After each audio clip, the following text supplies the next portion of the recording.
Ahora va a estar Constanza Mancina, es una cientista política, ¿está bien dicho? Sí, señora.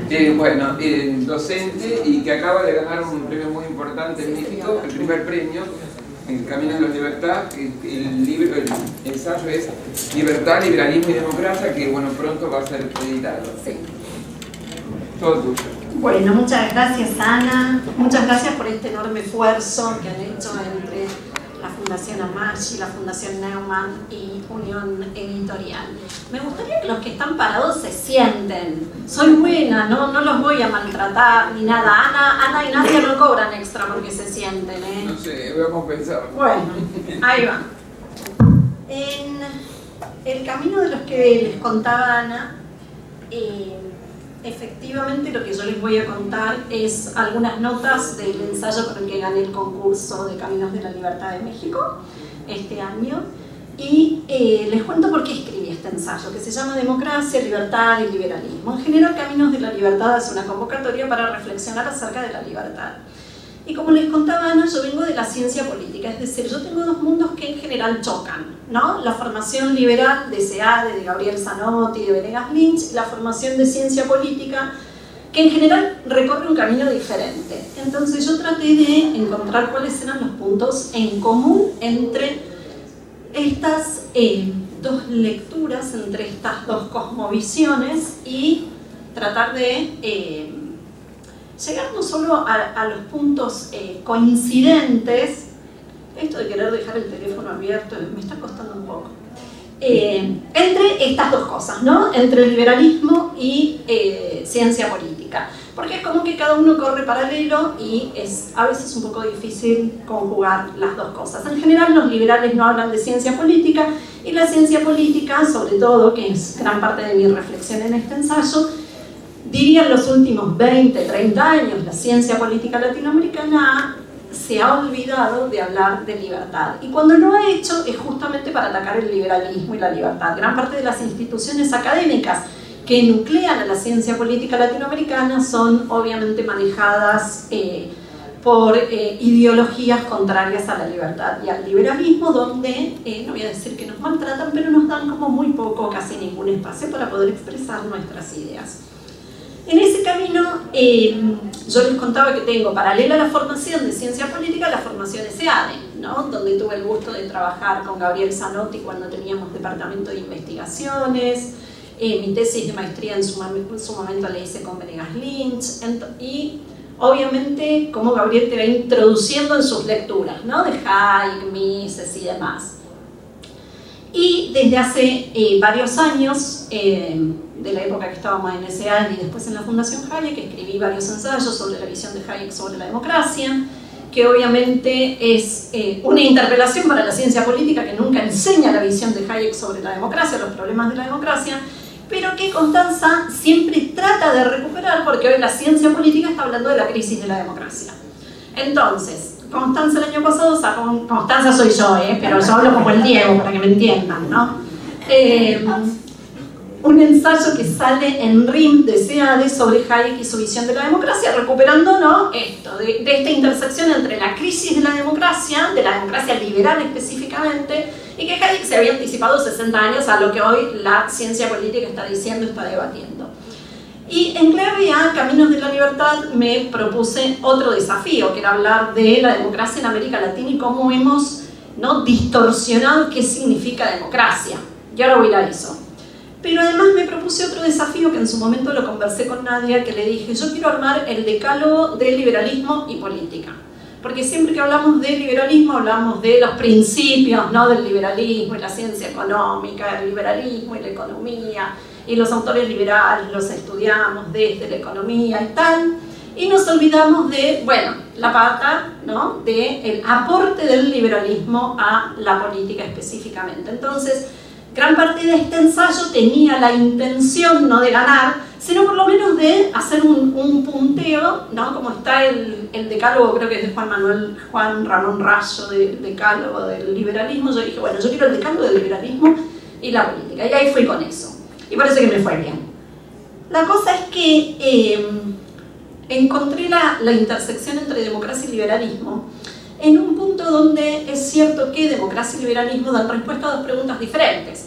Una que tiene que ver con cómo se llega al poder y la otra es qué límites tiene que tener el poder independientemente de quién lo ejerza.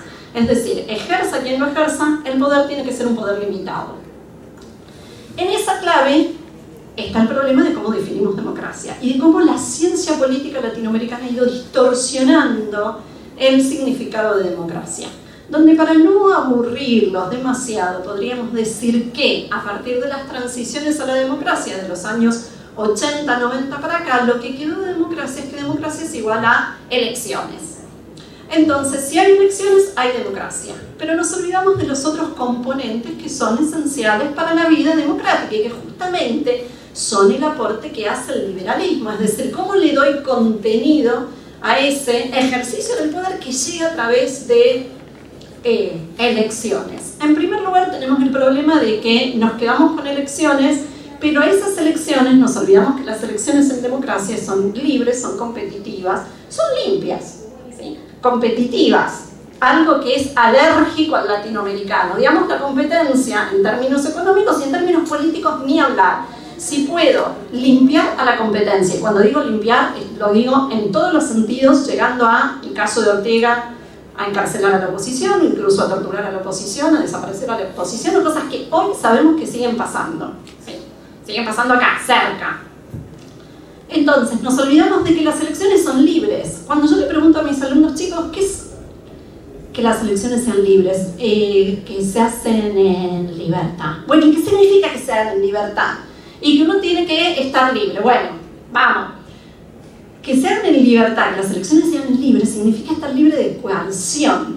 ¿Sí? Libre de coerción es que vos no tengas miedo de la decisión que estés tomando.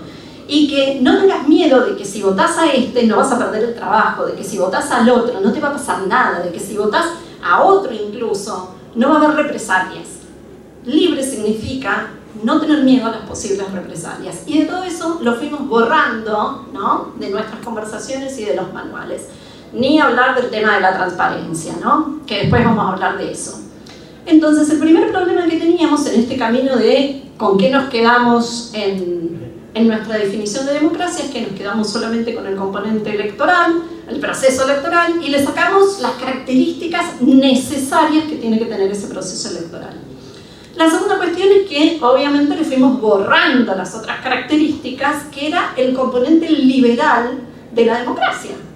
Y ese componente liberal de la democracia tenía que ver justamente con el control entre los poderes, es decir, el sistema de frenos, de contrapesos, pero sobre todo la rendición de cuentas, no solo entre los poderes, sino de los que gobiernan a los gobernados. Es decir, esa rendición de cuentas, que no tiene que ser una exigencia que nosotros vamos y le decimos, vos me tenés que decir cómo estás gastando mi plata. Directamente el gobernante debiera decirlo, porque es parte del ejercicio democrático, liberal del poder. En ese camino nos olvidamos de, obviamente, el sistema de frenos y contrapesos. Ustedes me van a decir, bueno, Constanza, pero los que pensaron en el sistema de frenos y contrapesos no pensaron nunca en lo que era la política latinoamericana en general y la Argentina en particular, ¿no? Es cierto, pero sin embargo hay otras salvaguardas y siempre hay ventanas por las cuales las cosas todavía podrían funcionar. Pero la segunda cuestión, no, si tomo agua, Nadia, no te preocupes, porque voy a tener que ir al baño en el camino, así que mejor tomo agua al final. Es la rendición de cuentas a los gobernados. Es decir, de eso que prácticamente también nos hemos olvidado, ¿no? La relación entre el gobernante es nuestro servidor público, sea en Argentina, sea en una provincia, sea en un municipio, sea en Uruguay. El gobernante es un servidor público. La tercera cuestión, o cuarta, ya no me acuerdo cuál, que nos olvidamos en el camino de la democracia, en la relación democracia-liberalismo, es el marco que hace que eso funcione. Y de ese marco recién hablaba Alejandro, que es el Estado de Derecho. Es decir, la historia de América Latina en los últimos 200, 100 o 30 años, ustedes pongan el número que quieran, es la historia de cómo vamos cambiando nuestros marcos institucionales. Es decir, tenemos un enorme problema con el Estado de Derecho y sabemos muy bien que cada gobernante que llega quiere cambiar las reglas y adecuarlas a sus propias necesidades.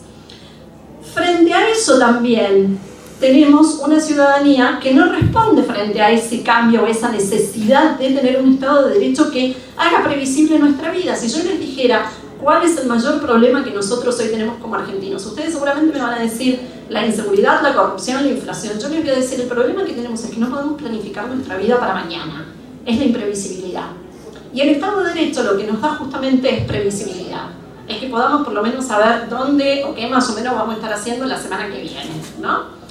En relación a eso, y a la idea del Estado de Derecho, que es fundamental para el liberalismo, ¿y en qué sentido es fundamental? Es fundamental desde, si ustedes revisan toda la historia del liberalismo político, la idea de que ningún gobernante está por encima de la ley. A ver, esto es como que, si lo piensan, Argentina 2022 me parte la cabeza. Ningún gobernante tiene que estar por encima de la ley. Bueno, entonces todas esas cuestiones nos fueron quedando en el camino. Obviamente en el ensayo uso varios datos, indicadores que hay ahora dando vueltas sobre Estado de Derecho, sobre libertad de expresión y de prensa, que obviamente a medida que pasan los años sabemos cada vez más cómo gobernantes alérgicos a la rendición de cuentas también son alérgicos a la libertad de expresión, a la libertad de prensa, como cada vez más no solo se persigue a la oposición, sino también a los que piensan diferente. Y en esa línea, ahora necesito los anteojos, traté de armar el decálogo del liberalismo político, donde en primer lugar puse la idea de Estado de Derecho, de la que hablábamos recién, la igualdad ante la ley, pero también puse el tema de las libertades individuales. ¿Y por qué puse las libertades individuales? Pensando en las libertades clásicas: expresión, reunión, asociación, opinión, pensamiento. En esa misma línea de libertades individuales también lo pensé en clave a recuperar la idea de que la libertad es del individuo, ¿no? En oposición a esto de los derechos de los colectivos, porque nada me fastidia más en el último tiempo de que todos nos quieran meter adentro de grupos, ¿no? El individuo lo perdimos en función de que de distintos grupos. Creo que uno de los mayores temas que hoy podríamos debatir, porque creo que somos pocas las mujeres que hemos pasado por acá a hablar, es el tema de que las mujeres nos quieran meter adentro de un colectivo, ¿no? El colectivo feminista y todo esto. Entonces, la libertad es primero la libertad del individuo. Tenemos que recuperar la idea de que la libertad es la libertad del individuo. Y en esa misma línea, quería recuperar el tema del individualismo metodológico, que seguramente Gabriel estuvo hablando de esto antes, del individualismo metodológico, la acción humana, y la importancia del quién hace las cosas. Lo hacemos cada uno de nosotros, ¿no? Y esto en oposición a una de las palabras que para mí más daño ha hecho, que es la palabra pueblo. Porque en nombre del pueblo se cometen las mayores atrocidades de toda nuestra historia. Pero saco al individuo y pongo al pueblo. Entonces al individuo lo diluyo ¿en qué? En el pueblo. Y después viene la otra, que es el individuo se diluye o se tiene que sacrificar por el bien común, el bienestar general, etc. Entonces ahí pierdo otra vez, pierdo al individuo, diluyo al individuo y le pido al individuo que sea algo que el individuo no es. En esa misma clave de individualismo metodológico, libertades individuales, aparece en el ADN, en la genética del liberalismo, la idea del respeto y la tolerancia, que también es esto que decía recién Alejandro, ¿no? El respeto a la diversidad.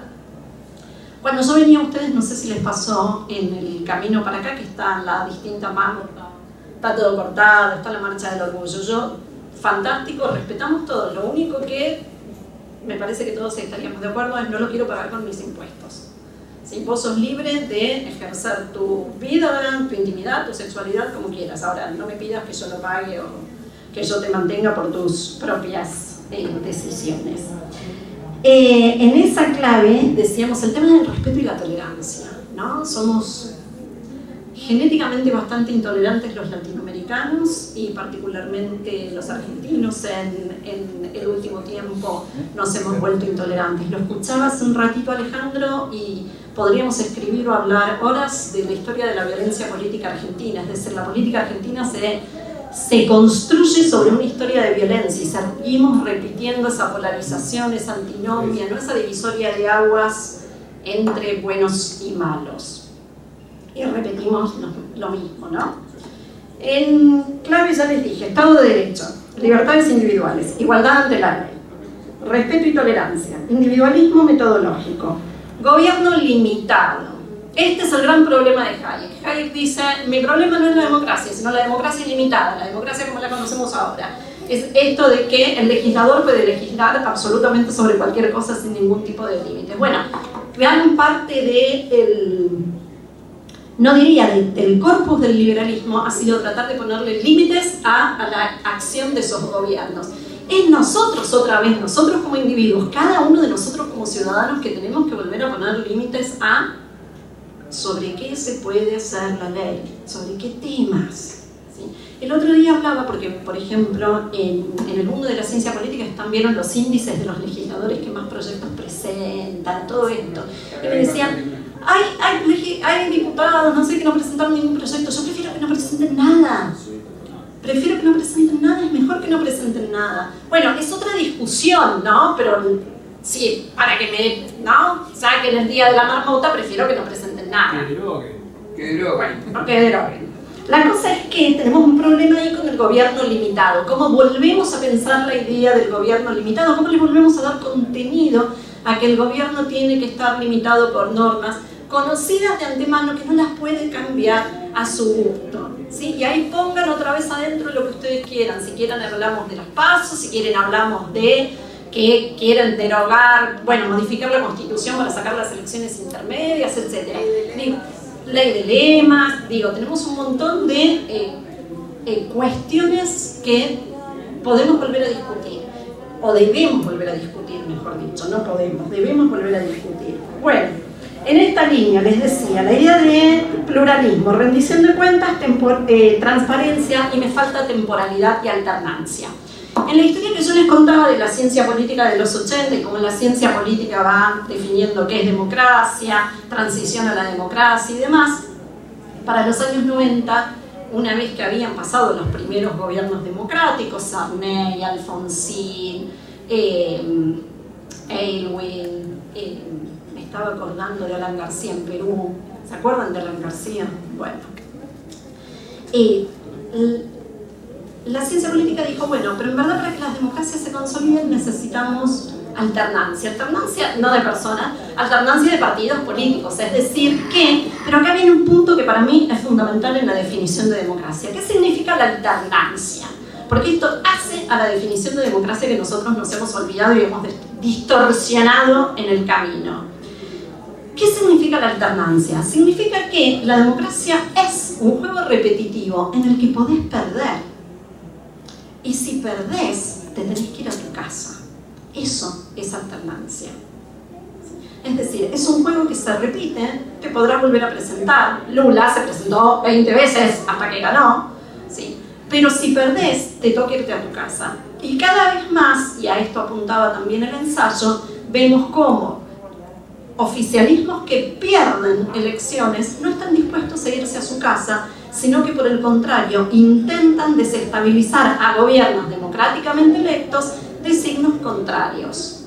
Y esto me parece no solo un problema de nuestro tiempo, me parece incluso un problema de definición, porque a 30 y pico, 40 años de las transiciones a la democracia, pareciera que los politólogos usamos una frase que dice democracy como the only game in town, ¿no? Como la única forma de acceder al poder es a través de elecciones. Pero el resto de las reglas también son importantes. ¿Sí? No es solo la forma de acceder, también es una forma de irte. La democracia es también una forma de irte. Porque si perdés, tenés que saber que perdiste y que te toque irte a tu casa. Y en ese camino entonces es como donde después de esta primera parte de esta introducción teórica cruzo con los datos, ¿no?, del estado de la democracia en América Latina, y tenemos, les decíamos, varios, desde Reporteros Sin Fronteras para hablar de la libertad de prensa y expresión, el Dividend, que se llama Varieties of Democracy, para hablar del estado de la democracia en cada uno de nuestros países, tenemos el de Freedom House, tenemos también el Democracy Index de The Economist Intelligence Unit, para ver, ¿no?, cómo nos dan esos distintos indicadores. A algunos les dan mejor, a otros obviamente les dan peor, pero todos repiten ciertos patrones de comportamiento frente a la vida democrática que no hemos podido, no hemos sabido o no hemos terminado de resolver.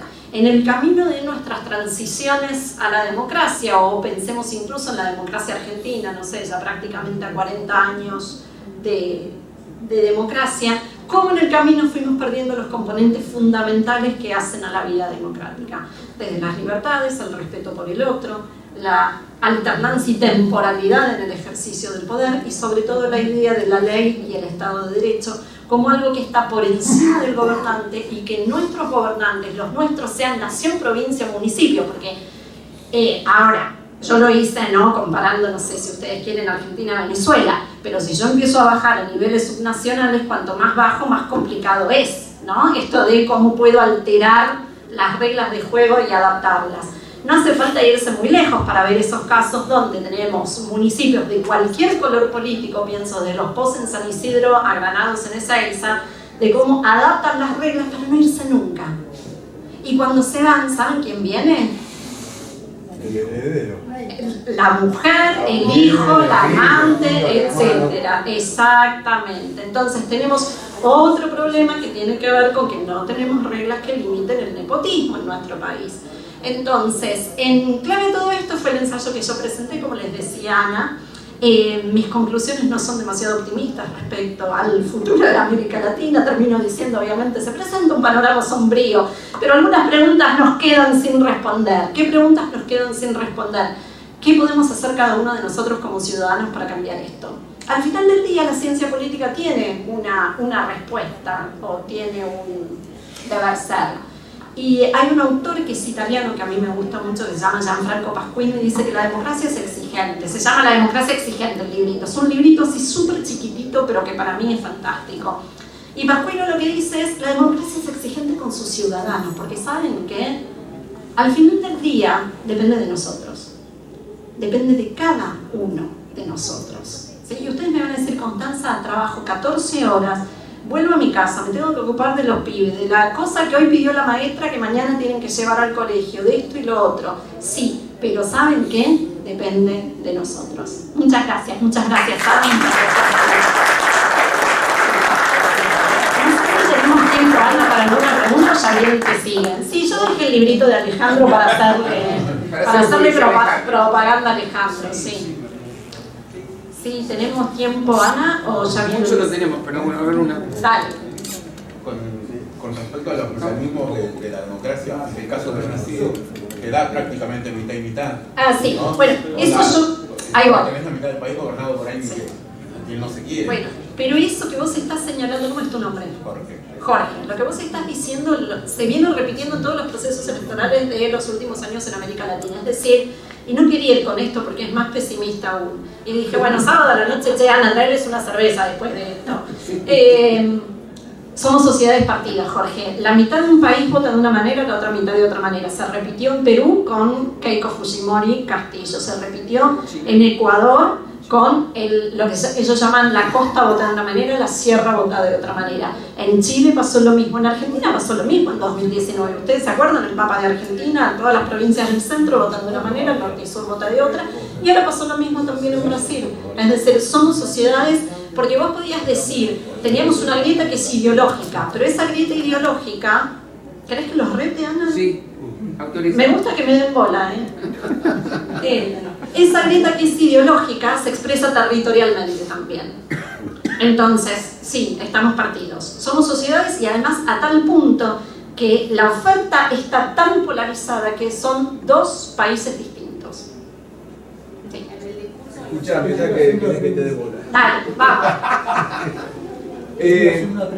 Yo estoy bastante en desacuerdo con tu planteo, partiendo del tema el tema que vos mencionás de individualismo metodológico y colectivismo metodológico.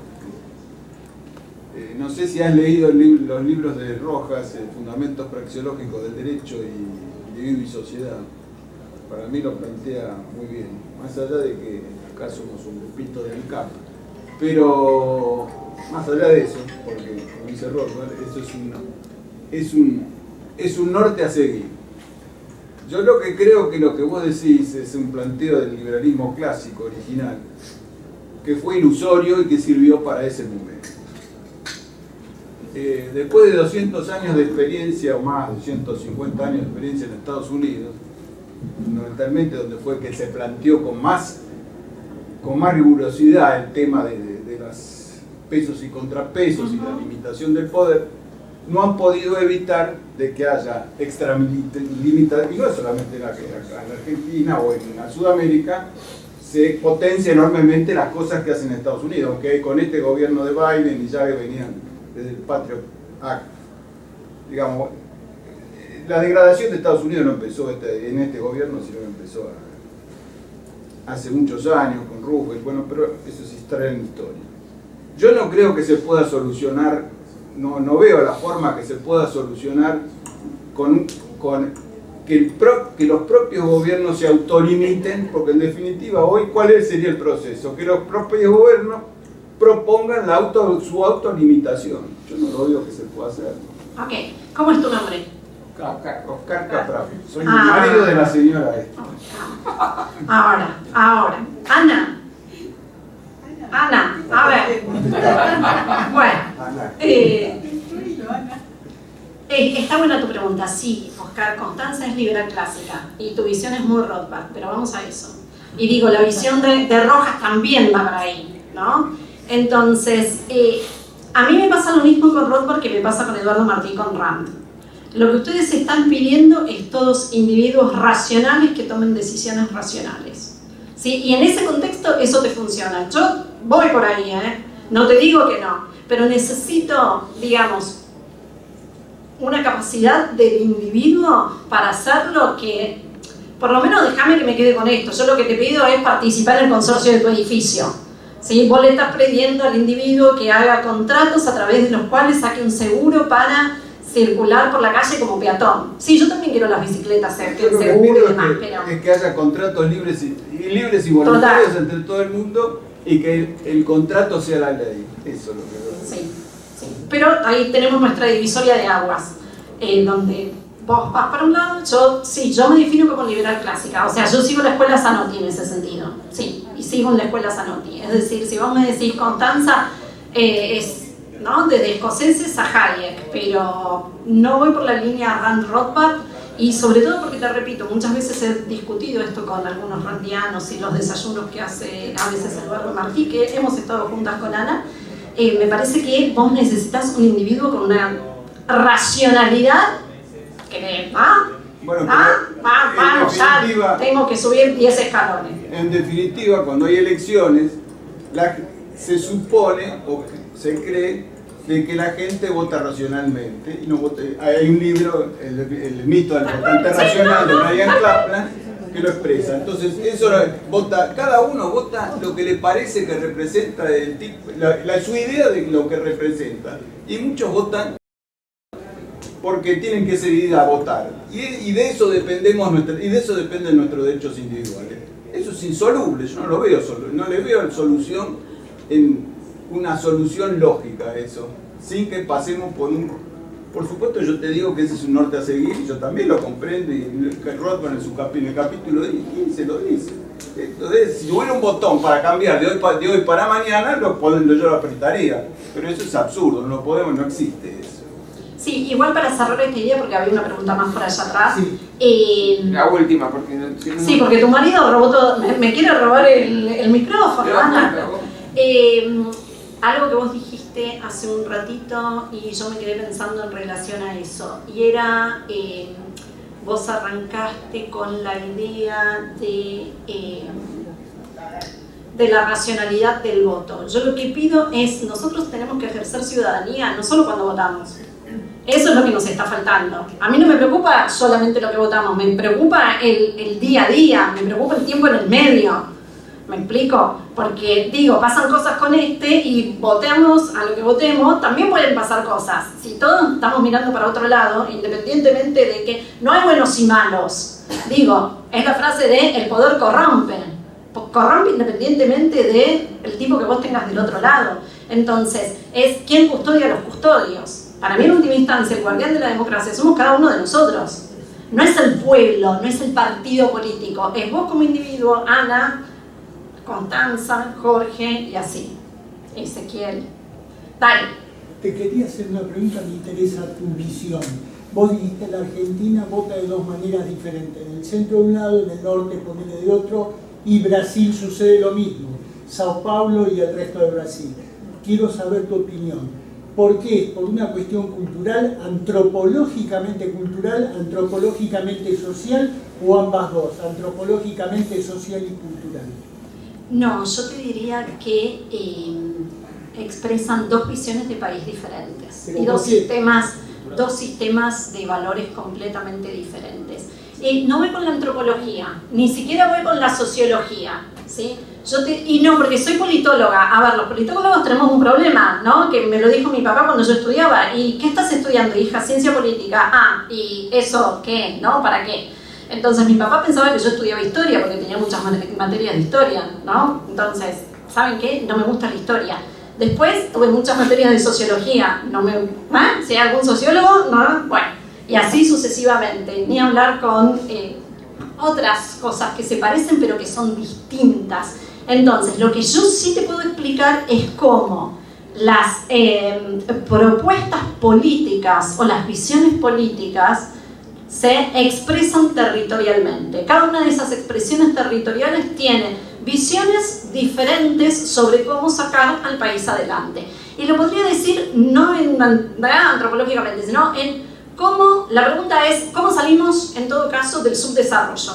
El noreste piensa que el subdesarrollo se sale sacándole la plata a uno para dársela al otro, ¿sí? Y los otros piensan que cada uno se tiene que esforzar, trabajar y en base al mérito y etcétera. Y eso mismo lo podemos ver en nuestro país. El norte piensa seguir viviendo de los impuestos de los que producen en el resto del país. Nada más claro que lo que pasó esta semana en Tierra del Fuego. Me jubilo a los 50 y después los otros me van a mantener.